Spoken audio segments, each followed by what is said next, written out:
Alors je suis avec Claude Lelièvre, vice-président de l'AFTM. Bonjour. Est-ce que vous pouvez nous dire pourquoi est-ce que les problématiques du Toutech cette année sont importantes pour le voyage d'affaires? Je dirais qu'à deux titres. Le premier, ça concerne la sûreté, puisque c'est le terme consacré qu'on utilise aujourd'hui en entreprise pour parler de toutes les problématiques de sécurité et de sûreté de manière générale.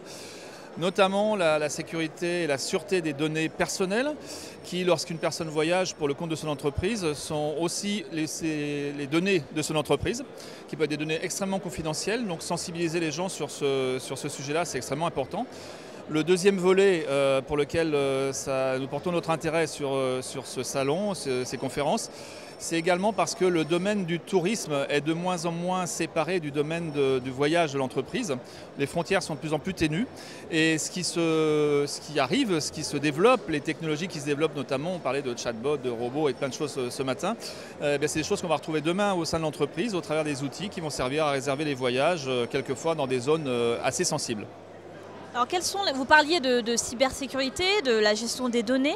Quelles sont les problématiques aujourd'hui que les entreprises rencontrent par rapport à cet usage des données? Est-ce qu'elles font appel à des entreprises extérieures? Comment elles gèrent ça?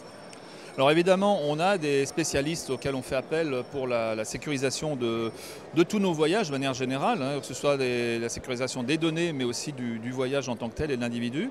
Je crois que la difficulté qu'on rencontre le plus, c'est de faire comprendre aux voyageurs qu'il ne voyage pas pour son compte personnel, qu'il n'est pas le seul concerné par tous ces aspects de sécurité, mais qu'il représente l'entreprise, qu'il voyage avec des données de l'entreprise. On a évoqué des sujets comme ça ce matin, pas voyager avec le PC, mais avec une clé USB et ne pas parler trop fort, ne pas échanger sur des données sensibles, par exemple dans des trains. Il y a le Paris-Bruxelles, par exemple, qui est connu pour être un des plus sensibles en termes d'espionnage industriel en Europe. Donc voilà, ce genre de choses auxquelles les gens ne sont pas toujours très, très sensibles ou pas forcément toujours très conscients.